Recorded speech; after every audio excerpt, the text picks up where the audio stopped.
네, 이어서는 미증시를 둘러싸고 있는 이슈, 글로벌 핫 이슈로 이어가 보도록 하겠습니다. 오늘도 이분과 함께합니다. LS증권 경영전략본부 신중호 본부장 오셨습니다. 안녕하세요. 네, 안녕하세요. 네, 월요일 오늘도 잘 부탁드립니다. 네. 네, 저희 앞서 말씀드린 것처럼 정말 빅 이벤트가 이제 성큼 다가왔죠. 네. 현지 시간으로는 20일 오전 11시, 우리 시간으로는 그 다음 날 새벽 2시에 트럼프의 취임식이 예정이 되어 있는데요. 관세 대통령이라고 불리는 만큼 저희가 또 예상해 볼 수 있는 부분과 그렇지 않은 부분이 정말 많을 것 같아요. 취임식에서 우리가 확인해야 할 부분이나 관전 포인트는 어떻게 될까요? 여러 언론 보도라든지 뭐 SNS에서의 어떤 글들을 보면은 명확하게 이 트럼프식의 정책이 나올 수 있을 것이다라는 쪽이 지금 부각이 되고 있습니다. 이를테면 관세라든지 뭐 반이민, 뭐 중국 견제 뭐 이런 내용들이지 않습니까? 네. 그래서 관세 같은 경우에도 뭐 멕시코와 이제 캐나다 25%의 관세를 좀 부과하겠다. 펜타닐 문제 갖고 조금 넘어가는 것 같고요. 그리고 그 이외의 나라들에 대해서는 10에서 20%의 어떤 보편 관세, 중국에 대해서는 뭐 60%의 관세. 이게 사실 이제 선거 공약이었는데 실제로 이렇게 부여할지, 그리고 취임 이후에 아마 100일 동안의 행정명령이 있는데 그 안에 얼마나 강한 강도로 담길지는 사실 또 취임을 하고 나서 봐야 될 것 같아요. 왜냐하면 우리가 금요일에 미국의 장이 상당히 좋았습니다. 네. 좋았던 이유 중에 하나는 오히려 또 트럼프의 취임식 때문이었고, 그 취임식에서 나올 수 있는 내용들이 제가 처음에 얘기 들었던 아주 강경한 내용보다는 조금씩 점진적으로 관세를 부과하거나 내지는 현실적으로 좀 타협을 할 수도 있다. 그리고 이제 시진핑 주석과의 통화를 했다라는 것 자체가 뭔가 협상의 여지를 남겨둔 거 아니냐, 이런 얘기들이 나오면서 미국 시장 3대 지수 모두 강했습니다. 그래서 오늘 취임을 하는 데 있어서 우리가 좀 봐줘야 되는 부분들은 관세라는 부분이 시행을 하긴 할 것 같다. 그리고 대외 무역도 조금은 변화하는 모습을 보여주는 거는 맞다. 다만 그 어떤 케이스 바이 케이스, 건건이에 대해서 어떤 협상을 갖고 가는지에 따라서 주식시장이나 해당되는 업종이 상당한 어떤 변화를 보일 가능성도 있다. 이렇게 보셔야 될 것 같습니다. 네, 역시나 뭐 높은 변동성은 이루 말할 수도 없고요. 여러 부분이 예상되고 있는 현재인 것 같습니다.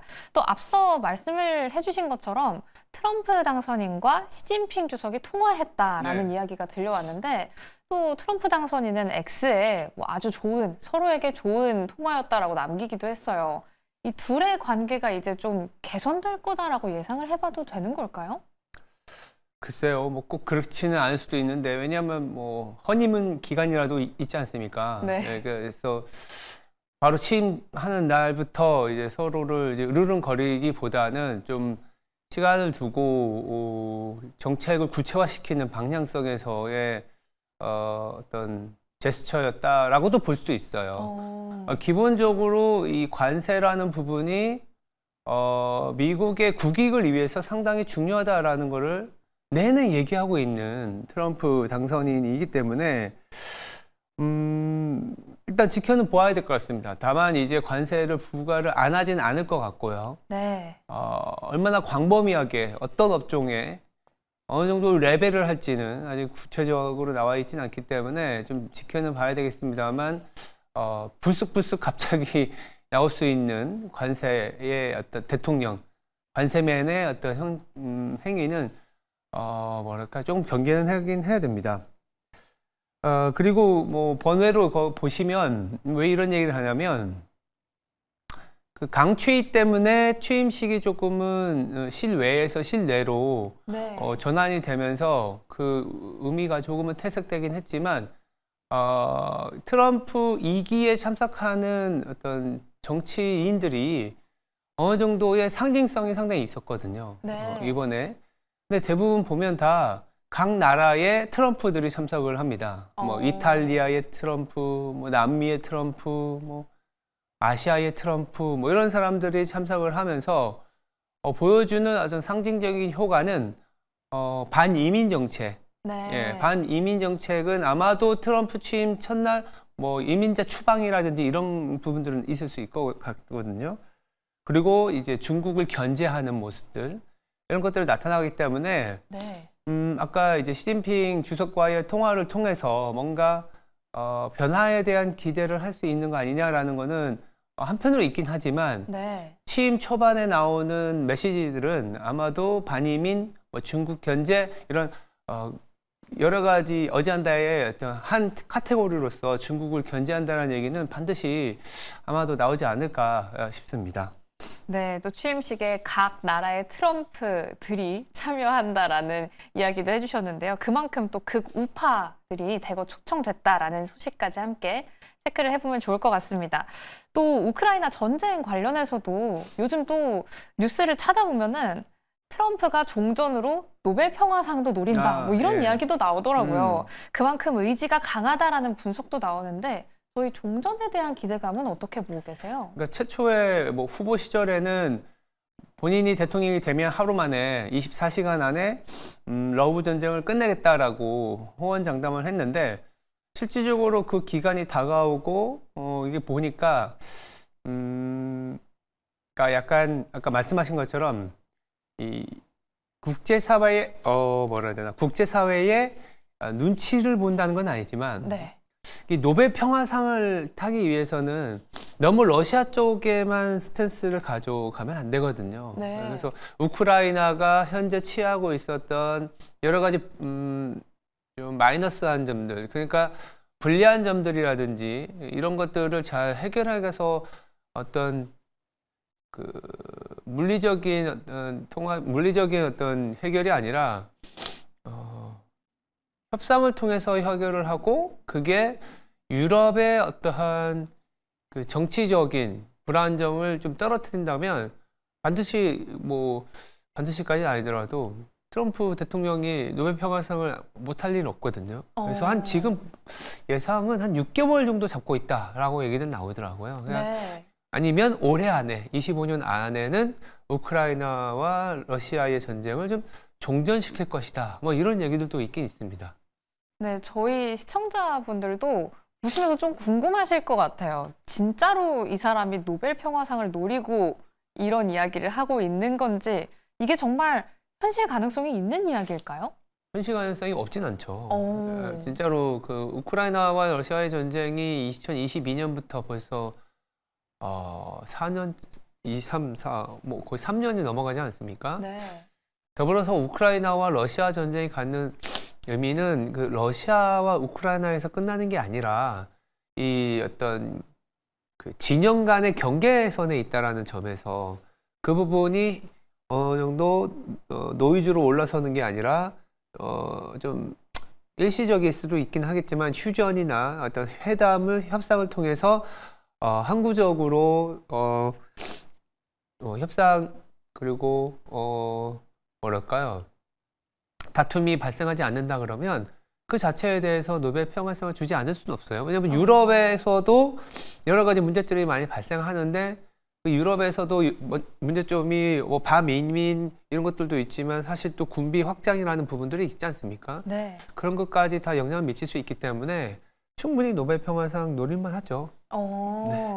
네, 충분히 가능성이 있다. 트럼프의 노벨 평화상도 저희는 가능성을 열어두고 한번 생각을 해봐야 할 것 같습니다.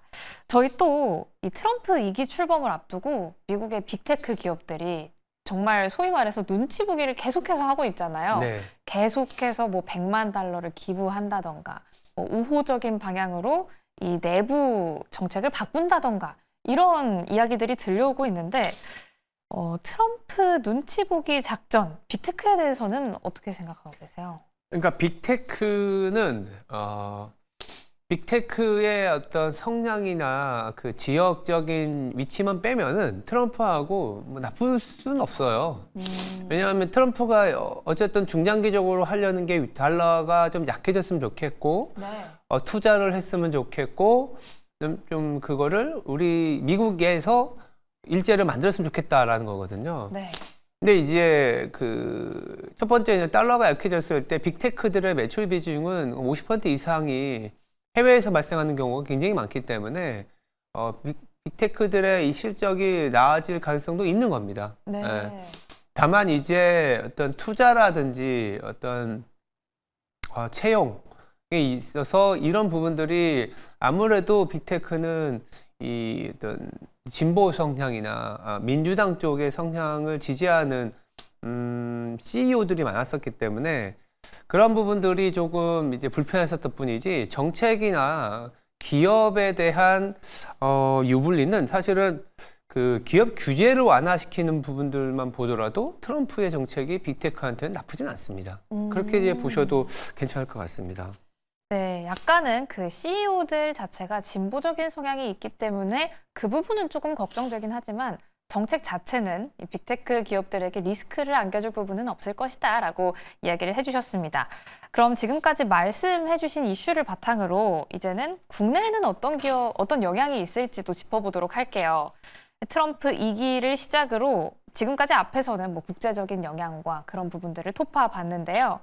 사실 국내 기업으로 들어와 봐도 가장 영향이 크게 관세 같아요. 이 우리 시장은 이 관세에 대해서 어떻게 움직이고 어떤 움직임을 또 예측해 볼 수 있을까요? 관세에 대응한 움직임은 뭐 첫 번째는 이미 미국에서 생산 기지가 있는 기업들은 뭐 괜찮겠다. 네. 그렇지 않은 기업들은 당연히 영향을 받을 수밖에 없다.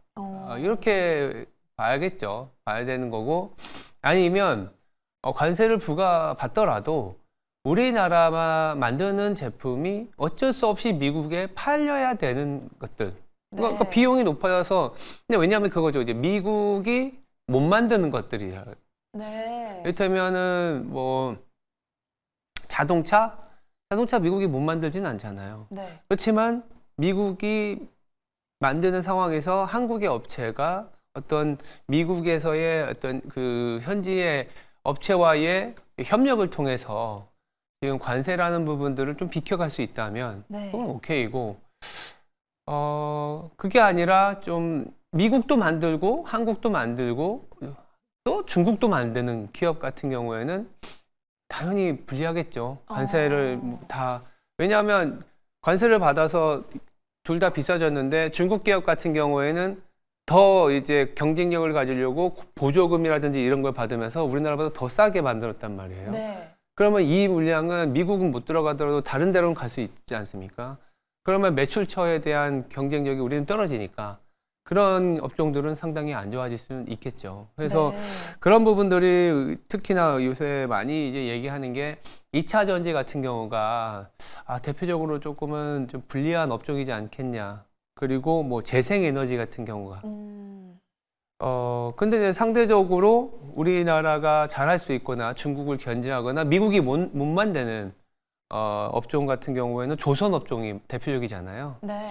미국은 자기들이 만들고 싶지만 못 만들기 때문에 우리나라의 어떤 업종을 좀 택하고 관세를 부과하더라도 여전히 들여와야 되는 업종인 거고 네. 환율이 더 높고 그리고 이제 원전이나 방산 같은 경우에는 또 상대적으로 우리나라와 미국도 잘하지만 중국을 견제해야 되기 때문에 이런 식의 어떤 대응 전략을 갖고 간다면 연초 이후에 시장이 좋아졌었을 때 어떤 업종들이 움직였는지 보면 참 신기한 게도 내내 조선 업종이 필두를 하고 그 사이에서 조금씩 뭐 방산이나 원전이 조금씩은 뭐 같이 가는 그런 흐름이었는데 이게 한국 증시에는 조금 트럼프 취임과 당선 이후에 취임까지 오는 흐름에서의 어떤 힌트였고 네.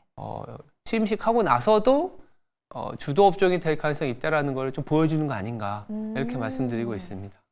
네, 변동성이 여전히 이 가능성 자체는 예상을 하고 있어야겠지만 2차 전지부터 재생에너지 또 조선까지 함께 톱아서 이야기를 해봤습니다. 조선업 관련해서는 또 투자에 참고해야 할 부분이 정말 많을 것 같은데요. 그럼 이제 트럼프 2기 관련 말씀해주신 내용을 바탕으로 이제 저희 안에서 수혜 섹터를 한번 찾아보도록 할게요. 지금까지는 전체적으로 우리 시장에 어떤 영향을 줄지를 한번 살펴봤는데요. 그 안에서도 수혜를 받아볼 수 있는 업종 이 업종이다라고 이야기를 해주신다면요? 조선 업종도 일단 말씀드렸고, 두 번째는 어떤 이민 정책을 쓰지 않습니까? 네. 그렇게 되면은 사람이 좀 모자라요. 네. 그리고 이제 임금 상승률이 상당히 높기 때문에 투자에 대한 어떤 그 방향성도 가져가야 되고 규제 완화. 그래서 아마 돈도 돌고 전 세계적으로 특히 미국 내에서 로봇과 관련된 아이디어들이 상당히 많아지지 않을까 네. 이런 생각이 들고 있고요. 로봇이라는 어떤 카테고리는 너무 많은 어떤 산업에 영향을 줍니다. 근데 이번 주 같은 경우에는 아마 의료 장비 쪽이지 않을까. 왜냐하면 그 되게 유명한 기업이죠.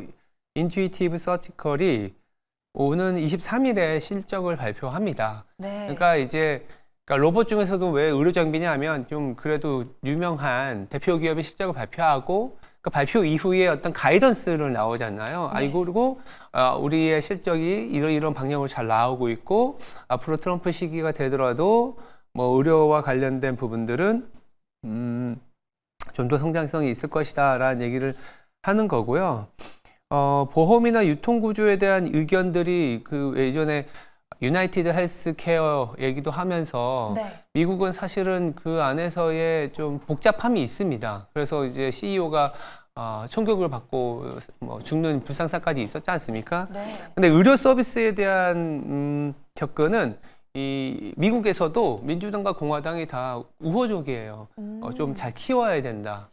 그래서 상당한 어떤 정책과 자금이 들어가고 있는데 우리나라도 이런 어떤 의료 장비와 관련된 아이디어가 지금 시장이 그래도 한바탕 좀 잘 버텨서 2,500까지 왔잖아요. 네. 그래서 시장이 막 지금부터 실적이 막 좋아져서 위를 막 올라가는 건 아니지만 그래도 나쁜 분위기는 아닌 게 이제 트럼프와 시진핑이 약간은 협상의 여지를 남기면서 시장을 좀 올려놨기 때문에 그 안에서 넥스트를 찾아다닐 것 같거든요. 넥스트 중에 하나는 또 로봇일 것 같고 로봇 중에 하나는 또 의료 장비에서 또 찾아볼 수 있는 거 아닌가 이런 측면에서 말씀드려 봅니다.